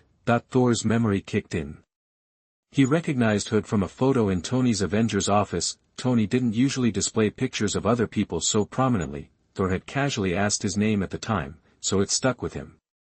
Tony's praise had been surprisingly effusive. He'd never seen the proud playboy, Tony, admire someone so sincerely. That's why he recognized Hood instantly. But wait a minute, something was off. Why was Hood here? And what was with his attitude toward Hela? A terrifying thought struck him. Was Hood the mysterious figure they were after? Bang! Before Thor could process it, an immense power erupted from Hood. Dark red energy surged like a tidal wave. This aura was on par with Odin's. It confirmed Thor's suspicions. The dark red energy pulsed with terrifying power. The sky shifted, the ground beneath them crumbled into black particles. Everything around them began to disintegrate at the edges. Even a slight leak of this power warped reality. Dark red waves radiated outward from Hood. The black clouds above turned crimson. The entire sky bled red. They were in another world, bathed in dark red light. The golden-armored warriors panicked as black particles rose around them. They had witnessed world-ending threats, but never this, a mere hint of someone's power altering the world. It was more terrifying than the All-Father himself. The scent of death permeated the air, chilling them to the bone. They gripped their weapons, facing what felt like the ultimate enemy. The crimson light washing over them felt like a bloodbath. Everything felt heavy and lifeless. Odin felt the overwhelming power. A golden halo of divine energy enveloped him. His expression hardened. He recognized this power. He hadn't expected another Midgardian to wield such force. Hood's expression showed he was completely in control. After a long pause, Odin finally asked, "Are you the host of the Phoenix Force?" The Phoenix Force was too turbulent. It either annihilated or revitalized everything. It carried a unique pressure, capable of destroying the universe. Odin gripped Gungnir tighter, poised to strike. Did this guy really release Hela? Thor thought. He sensed his father's fear. He hadn't seen this emotion in Odin in a long time. Odin, the strongest being he knew, was visibly shaken. Thor could tell Odin was ready to fight at any moment, and this man, so young, possessed power that even Hela feared. "Odin, I'm going to give you a choice," Hood said. His eyes were like stagnant pools. "Leave this place. Leave Earth." He had no love for Odin, but he had his uses. He wasn't going to kill him outright. Midgardians. This is a matter between gods. Odin snarled, veins bulging in his neck. He admitted it. He was afraid of this Midgardian. His power was far greater than he'd imagined. He wasn't sure he could win in a fair fight. And the other man's dismissive tone infuriated him. He was Odin, the All-Father, the god who ended the reign of the Celestials and imprisoned the fire giants. And this Midgardian dared speak to him like that? God? Hood scoffed. Hela's crimes don't warrant death. To him, gods were just self-appointed titles based on power. Only those with true strength deserved the name. It was a way to control people under the guise of divinity. No. You don't understand Hela. Odin retorted, despite the disdain in Hood's face. She's bloodthirsty and cruel, willing to do anything to get what she wants. Bullshit. I wasn't the only one fighting and committing atrocities. Hela raged. But once you got to the top, you abandoned us. You're the truly cruel one. Hela's eyes burned. She'd been Odin's weapon, fighting his wars. She was just a tool. Odin held the power of life and death. Now he dared call her cold-blooded. She might have become that way later, but Odin had forced her hand. She was powerless to defend herself. It was slander from on high. Shut up. Thor roared. He wouldn't let anyone insult his father. In his eyes, it was disloyalty. Loyalty meant never being abandoned. This was pure defamation. Thor. Odin interrupted him, his voice grave. I don't deny what she said. I was like that once. But as All-Father, I realize true strength means living for others. What you did was necessary, but it doesn't change the fact that you were cold-blooded and cruel. Odin raised his head, his expression unreadable. He believed everything he'd done was right. As king, he'd done what he had to do. He was beyond reproach. That was the pride of a king. He. So, that's your answer, Odin? After slaughtering countless lives and wading through a sea of blood? Hela's voice dripped with anger and mockery. She knew Odin's thoughts. His words were a joke. The executioner was simply putting away his knife after a job well done. He couldn't hide his corrupt heart, no matter how hard he tried. Odin didn't think he'd done anything wrong, and that was the most disgusting thing of all. It fueled her rage and resentment. Hela, You don't understand. You're blinded by killing. Odin hissed, his teeth grinding, even his eyes blazed with murderous intent. Hee. Odin, you're not on the right path. You just realized you're not strong enough. Hood said. Your greed will be your downfall in the 9 realms. You can't even control Hela. You're afraid she'll become too powerful and take your throne.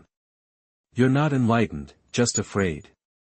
Hood examined Odin, sneering, his words cut deep, exposing Odin's hidden insecurities. It was true, but Odin never expected a Midgardian to see so clearly, not even Hela knew so much. Odin seethed, his face rigid. He didn't know how to defend himself. He'd always craved more than just the 9 realms. He wanted to conquer everything he saw, but his own limitations forced him to suppress those desires. He played the role of a benevolent king. Father, is this true? Thor asked, his voice trembling. He couldn't believe the father he idolized could be so flawed. The truth pierced him like a steel needle. He began to question everything. The image of his father shattered before his eyes. His father was not the kind, wise ruler he thought he was. Enough. How dare these Midgardians spread lies? Odin roared, unleashing his full power. Lightning crackled in the sky, his eyes turned to gold, shimmering with endless energy. The energy surged around him, even the eternal spear, Gungnir, glowed with blinding light. The light tore through the red aura, creating a pocket of clean space. The veins in his neck stood out, revealing his fury. This Midgardian had struck a nerve. The more he spoke, the angrier and more afraid Odin became. He feared this Midgardian would reveal even more. Ha! Hood's lips curled at Odin's rage. Did the truth hurt? That he scoffed at Odin's tantrum. In his view, Odin was a flawed king, lacking true conviction. A true king stood firm, even when facing criticism. Odin always tried to hide his true self, which was not the mark of a king. Even if he succeeded, it wouldn't last. After Odin's reign, the 9 realms would realize the truth. He had believers and was revered. But that was only because the victor rewrites history. Those who lost their homes still praised Odin, because he was the one who changed things. He held all the power. Even those who suffered under his rule thought he was a good god. Odin caused countless deaths for the sake of the 9 realms. He even imprisoned Hela, silencing the truth. He sacrificed his own daughter to maintain control. He used danger, blood, and brutality as a mask for Hela's true nature. That mask concealed Odin's actions. Odin created the monster Hela had become. Ignorance. You're too deeply ensnared by Hela's lies. You've lost touch with reality. The universe exists in the present, not the past. Odin thundered, his gaze fixed on Hood. As All-Father, in the name of the supreme gods of the 9 realms, I declare you a destroyer of the divine seal, endangering the universe. Your existence shames the world and countless lives. In the name of the priesthood, boom. The earth quaked and split. Odin radiated golden light, like a holy figure. An invisible force tried to pierce through the red light. Odin was now a force of nature. He was enveloped in energy, a saint bathed in holy light. People of Midgard, accept your death sentence. That he raised the eternal spear, ready to strike Hood with unimaginable force. Whoosh. The sound pierced the air. Time seemed to stand still. Then, a blinding golden light flashed, like a stream of energy, rocketing forward with incredible speed and power. The force distorted space. The earth trembled and cracked. Chapter 89. You are listening at novelfull.audio. Hodder, watch out. Hela's warning was urgent. Seeing Odin's powerful strike, she could feel Odin's rage at its peak. This had to be his all-out attack. She'd always wanted Odin dead, but she knew his strength. This blow could easily kill her. Boom. The terrifying energy hurtled toward him, but Hodder's face remained calm. It was as if he was facing a gentle breeze. Godfather level, huh? A smirk played on Hodder's lips. He stood firm, grabbing the tip of Gungnir, the eternal spear, with his right hand. Even as he grasped the spear tip, a burst of terrifying energy erupted, instantly enveloping him. Golden energy exploded from the tip of Gungnir, shooting out in every direction like needles. Sharp waves of air buffeted him. Despite the storm of energy, Hodder's expression remained unchanged. Dark red energy emanated from his body, but even so, his hair was whipped around wildly. Ultimately, it was all for nothing. After a moment, the eternal spear Gungnir stilled. Is this the so-called father of the gods? He's weaker than I thought. Hodder casually tossed Gungnir back at Odin, the spear's sharp tip piercing the ground right in front of Odin's feet, a clear provocation. His current physical strength, combined with the phoenix force, allowed him to easily catch Gungnir. Odin's strength was decent, but far below his own. Gungnir might be a divine weapon, but it still had its limits. So strong. Hela's eyes widened in disbelief. She tried 3 attacks without even scratching Hodder. Odin couldn't hurt Hodder at all. Hodder was clearly able to fight Odin on equal footing. Odin was a godlike being. This guy was really her type. Even in the face of danger, he was calm and collected. He caught his father's eternal spear. How did he do that? Thor was stunned. He knew Odin was attacking out of pure anger. Even gods would avoid his father's wrath. But Hodder had taken it easily. He couldn't wrap his head around it. He'd never seen anyone catch Odin's eternal spear before, and Hodder was so calm, even smiling, as if to taunt Odin. Throwing the spear back was a sign of pure contempt. Even the golden-armored warriors behind Odin were wide-eyed. Many of them had fought alongside Odin for years. They knew how terrifying his strength was. That attack could pierce a fire giant's chest, but it had no effect on this Midgardian.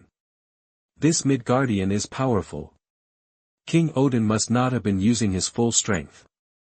There's no way that guy could have blocked it otherwise. I can't believe there's someone this strong in such a backwater place. A low murmur spread through Odin's army. The sound reached Odin's ears, and his face flushed crimson. Seeing Gungnir lying at his feet, he felt humiliated. It was as if Hodder was saying that even with a weapon, Odin couldn't beat him. He'd faced countless enemies, but none had dared to show him such contempt. Rage welled up inside him. Damn you! You damned fool! Odin's voice thundered across the battlefield. He gripped Gungnir with both hands, golden light crackling around him like lightning. His one remaining eye blazed with golden energy, and the ground beneath his feet began to crack. Golden light erupted from the cracks, the power writhing like earth dragons, tearing the ground apart. The golden light shot skyward, piercing the dark red sky with a blinding pillar. This power seemed capable of destroying time itself, engulfing everything in its golden glow. The air shattered from the force, creating golden shards of space. Midgardian, you have provoked my wrath. Odin hissed, glaring at Hodder. He would teach him the meaning of respect and the inviolable dignity of the father of the gods. He yanked Gungnir from the ground. The spear vibrated, humming as it absorbed the surrounding energy. It seemed to sense Odin's anger, the tip of the spear trembling. Then, Odin moved. The very fabric of space seemed to tear. Unable to withstand his power, he swung the spear of eternity towards Hodder. At the same time, his right foot slammed into the ground. A cloud of dust exploded upward, reaching dozens of feet high. The sound echoed outwards like a shockwave. With a single movement, the world seemed to change. The flying spear of eternity seemed to warp through time and space. In the blink of an eye, it was inches from Hodder's face, the golden light almost blinding him. Interesting. So this is Odin's ability. Hodder wasn't fazed. Even with Gungnir just centimeters away, time seemed to slow to a crawl. The world froze, except for Hodder, who easily dodged. He reached out and touched the tip of Gungnir. When his dark red energy met the spear, ripples spread outwards, like a stone thrown into a lake. The effect was easily contained. Then, Hodder snatched the spear of eternity out of the air. This attack was far more interesting than the last. It would even require the full power of the Phoenix Force to block it. Boom! Odin charged forward with a deafening roar. The air couldn't withstand his speed, creating a visible stream around his body. He was an unstoppable meteor, hurtling towards Hodder with immense force. He clearly intended to use Gungnir to distract Hodder, then close the distance. Odin might be ruthless, but his combat awareness was undeniable. Other enemies wouldn't have seen through his ploy. Hodder smirked. Tossing the eternal spear aside, his eyes flashed gold, gathering immense power. Golden beams shot from his eyes, striking Odin with terrifying force. Where the beams touched the ground, it melted like cheese under a hot knife. The surrounding air shimmered like boiling water, its temperature soaring to thousands of degrees. Even the gravel began to melt. The golden-armored warriors felt their armor soften in the intense heat. When the golden light hit Odin, the two energies collided. The world seemed to freeze, colors faded to black and white, even time seemed to stand still, and everyone's senses dulled. The power of the two energies seemed capable of destroying even time. Then, a roar shattered the stillness, the golden light overwhelming the oppressive red. The two beams exploded outwards, forcing everyone to shield their eyes. Crack, boom. The force of the collision spread outwards, shattering the ground. The earth cracked, then lifted into the air. The ground shook violently, then exploded in all directions. Countless tons of soil swirled like waves. "Get out of the way," Thor shouted at the golden-armored warriors. Even the shockwaves of this battle were too much for them to withstand. They scattered in terror. The exploding earth blotted out the sun. A massive, mushroom-shaped cloud of golden energy rose into the sky. Hela finally understood Hodder's true power. He had never used his full strength against her. She looked at the blinding light, unable to keep her eyes open. Even the sun seemed dim in comparison. "Is this the power of my father?" Thor stopped and looked back, his heart pounding. He thought Hela was strong, but she was nothing compared to his father. He'd never seen Odin fight at full strength. Now, he realized how terrifying his father truly was, and Hodder possessed that same terrifying power. At the same time, the Quinjet flew overhead. A sudden gust of wind rocked the fighter violently. "What's happening? What's going on over there?" Tony felt the turbulence and frowned. This was his most advanced Quinjet, designed to withstand even typhoons, but it was being tossed around. Then, a massive pillar of golden light shot into the sky. The dazzling light flooded the cockpit, forcing everyone to squint. "Boss, there's an energy explosion ahead," Friday reported. "What's the energy level?" Tony snapped back to reality and asked. "Analysis indicates a collision of two energy bodies, with an explosion equivalent to hundreds of missiles detonating simultaneously." Friday's report sent a chill through everyone. Hundreds of missiles. What could create such a force? Another disaster for New York. "Does God want to destroy this sinful city?" Rode complained. "I can't comprehend this energy," Natasha said, her voice tinged with fear. She didn't know if she could survive in a battle like this. "What's going on? Could it be that mysterious man?" The figure flashed through Tony's mind. Wanda's expression turned peculiar. Her intuition told her it was Hodder. Bang. A huge cyclone formed in the sky. The golden light dissipated. Then, a sound like a missile explosion echoed. The figure fell from the sky. Crashing to the ground, the earth shook. The falling figure created a sonic boom. White shockwaves rippled outwards. The debris rose into the air. In the center of the massive crater, a disheveled figure lay motionless. Odin looked at Hodder, struggling to raise his head. His usually pristine beard was covered in dust. His neatly combed hair was a mess. He knew Hodder was strong, but not this strong. "Eternal spear," Odin roared, summoning the spear back to his hand. He gripped it tightly, pouring his power into it. The spear began to extend, transforming into a 1.5-meter blade of light. Wielding the weapon, Odin turned into a rainbow and charged skyward. Hodder met him head-on, and the two collided again. The cyclone exploded outwards. "Come on," Hodder grinned, fighting against the power surging from the eternal spear. He gritted his teeth, dark red energy swirling around him. He swung his right hand, colliding with the spear of eternity. Odin was thrown back. His face was a mask of disbelief. Before he could react, Hodder kicked him away. In the Quinjet, Tony stared into the distance, at the figure standing between heaven and earth. That figure. Tony's expression shifted. The figure was so familiar. Chapter 90. You are listening at novelfull.audio. It's him again. Even from this distance, Tony instantly recognized the guy on the camera feed. "Ugh," he groaned. He hadn't expected this mysterious dude to be involved again. This was giving him a real headache. Lately, this mysterious man seemed to be behind everything. Can't he just chill out for once? Tony muttered, looking exasperated. This wasn't a battle they could even touch, but they couldn't just ignore it either. Talk about a migraine. Who's he fighting? Wanda asked, leaning in to squint at the other figure on screen. Who could possibly be as strong as this Hood character? All the commotion was making her anxious. I don't recognize him, but he looks familiar, Steve said, frowning at the screen. A flicker of recognition crossed his face. He felt like he'd seen this guy somewhere before, but he couldn't quite place it. One thing was for sure, this guy was seriously powerful. Friday, scan the other guy's ID. Tony barked, fighting the mysterious man. This dude had to be a heavyweight, whatever the risks. Tony needed to know who he was dealing with. Boss, the scan is complete.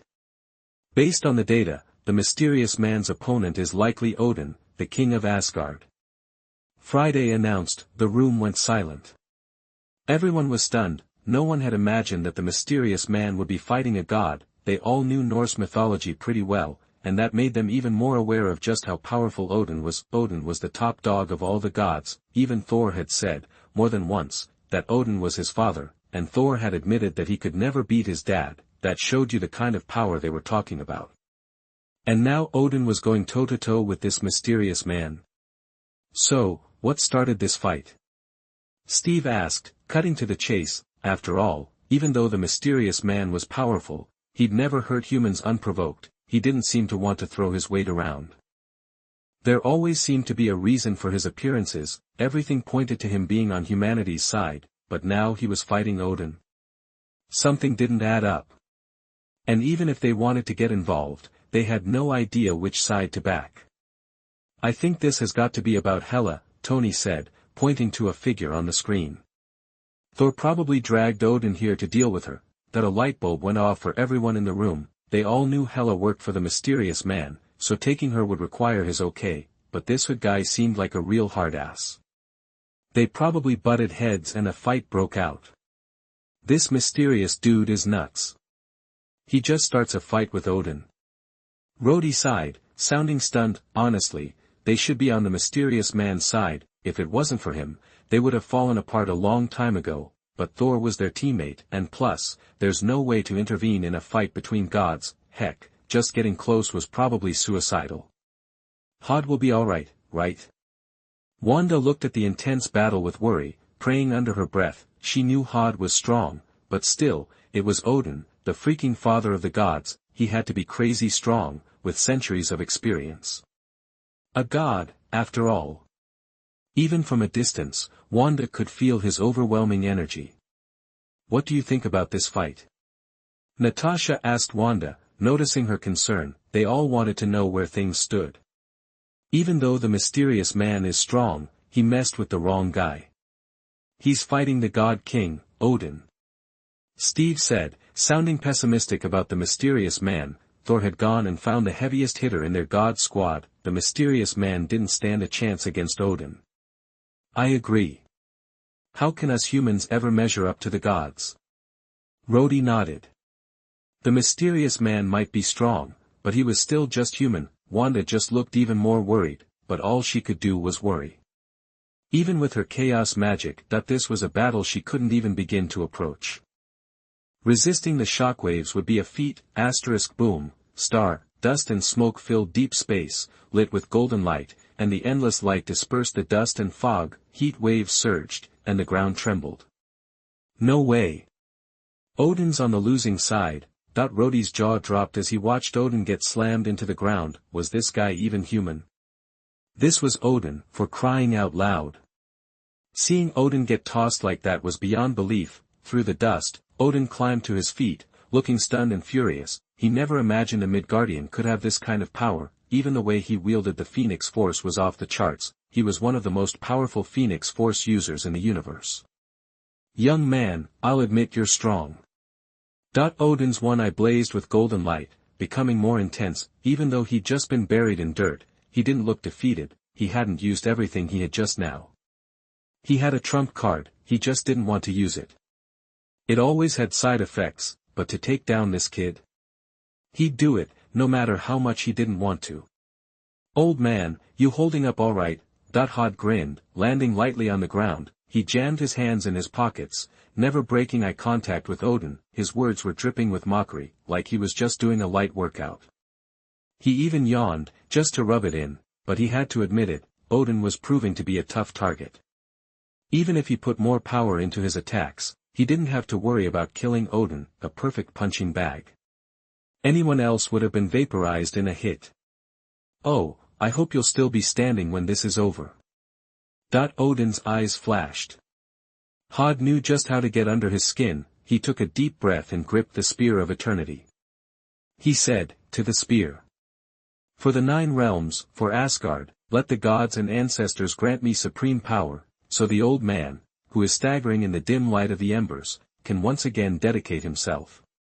Golden light wrapped around Odin, surging with power. Talking to a gun, Hod's eyes twinkled with amusement. Instead of stopping Odin, he watched with interest. Talking so much for just one move, Hod thought was hilarious, but whatever. He wanted to see what happened. As long as it was entertaining, it would be worth it.